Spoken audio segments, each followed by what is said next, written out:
তো দেখো গাইস, এত আনন্দের একটা রাত আর এত তাড়াতাড়ি কি কেটে যায়, তা আবার ফ্রেশার্স পার্টি বলে কথা। তো চলো পুরো প্রোগ্রামটাতে আমরা কি কি করলাম তোমাদেরকে শেয়ার করি। হ্যালো বিবিস, কে হাল है? কালকে তোমাদের সঙ্গে যতটুকু শেয়ার করলাম ওটা ছিল প্রথম যে ব্যান্ড পার্টিটা ছিল, তাদের গানে বা তাদের ব্যান্ডে আমরা যতটা নাচানাচি করেছি, আনন্দ করেছি সেটাই। তো আজকে শেয়ার করবো নেক্সট মানে লাস্ট ব্যান্ড পার্টি কেমন কি মজা করলাম আমরা। তো প্রথম ব্যান্ড গান শেষ করলো, দেন আমরা একটু চলে এলাম এনএস বিল্ডিং এর সামনের দিকে। এখানে একটু আড্ডা মারলাম, ক্রাউডটাও ভালো ছিল, একটু দেখছিলাম ভিউ টিউও ভালো লাগছিল। তারপর সকলে চলে গেলাম একটু কলেজ ক্যাফেতে, একটু চা খেলাম, রোল খেলাম, এইসব টিফিন করলাম আর কি। কলেজ ক্যাফে থেকে চলে গেলাম ইমটেশন, এখানে আমাদের গ্রুপ আছে। আর তো অনেকদিন পরে দেখা, আমি তো এখানে ছিলাম না, এদের কাছে তো এলাম, বাট এদের দেখে একটু আফসোস হচ্ছে। সব কাপেল নিয়ে ঘুরছে ভাই, সব কাপেল হয়ে ঘুরছে, কি আর বলবো বলো, এদের তো আলাদাই চলছে ভাই। আর আমাদের গ্রুপের মধ্যে সিস্টেমটা একটু অন্যরকম, যদি 10 টাকার জিনিস হলেও সেটা সবাই মিলে ভাগ করে খাবে, যদি 100 টাকার জিনিস হয় সেটাও সবাই মিলে ভাগ করে খাবে ভাই। এটা চলে ভাই, এটাই হচ্ছে ফ্রেন্ড সার্কেল ভাই। ভাই টাকাটা ম্যাটার নয়, ম্যাটারটা হচ্ছে ফ্রেন্ডশিপটাই ম্যাটার। তো এখন পুরো গ্রুপটাই যাচ্ছি আলাপ পার্টিতে, আমাদের কলেজ গ্রুপ আর ফির আমাদের রুমের গ্রুপ,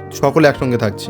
আলাদাই মজা করবো ভাই, আলাদা। বাট একটা কথা ছিল, মনে হয় কি এটা আলাপ পার্টি, আলাপ পার্টিতে কেমন হবে, একটা সিনিয়র জুনিয়রদের সঙ্গে পরিচয় হবে, সিনিয়র জুনিয়রদেরকে ইন্ট্রো নেবে, জিজ্ঞাসা করবে কেমন কি ব্যাপার, কি করছিস না কর। না ভাই, এখানে আলাপ পার্টিতে এরকম কোনো ব্যাপার নেই, আসো ড্যান্স করো চলে যাও। এটা কোনো আলাপ পার্টি হলো? জাস্ট একটা প্রোগ্রাম হলো, সিম্পল একটা প্রোগ্রামের মতো। আমরা যে জায়গাতে ছিলাম আমরা আবার সেই জায়গাতেই চলে এলাম, স্টেজের লেফট সাইডে। কোনো ড্যান্সের গান নেই, কিচ্ছু নেই, শুধু ড্যান্স হচ্ছে, স্যাড গানেও ড্যান্স চলছে।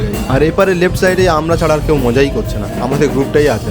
শেষমেশ ব্যান্ড পার্টি বন্ধ করলো, বক্সে বলিউডের ড্যান্সের গানগুলো চালিয়ে দিয়েছে, মানে সেই আলাদা লেভেলের ড্যান্স করেছি আমরা সব। তারপর আবার শেষে চলেছে আবার ভোজপুরি গান, পাগলের মতো ড্যান্স হয়েছে, পাগলের মতো। আর এই বক্সের যে গানগুলো চলেছে আর এগুলোতে এত মজা করেছে ছেলেরা, কি বলবো, ধারণার বাইরে। এখন তো প্রোগ্রাম পুরো শেষ হয়ে গেছে, তবুও মুড চেঞ্জ হচ্ছে না ছেলেদের। কি অবস্থা দেখো গাইস, কি অবস্থা দেখো, মরে যাবে ছেলেগুলো। আর পার্টিটা এখানেই শেষ। আর আমাদের এই আলাপ 3.0 পার্টিটা কেমন লাগলো কমেন্টে জানাও, আর সাবস্ক্রাইব তো অবশ্যই চাই। তো গাইস দেখা হচ্ছে নেক্সট ভিডিওতে, ওকে বাই।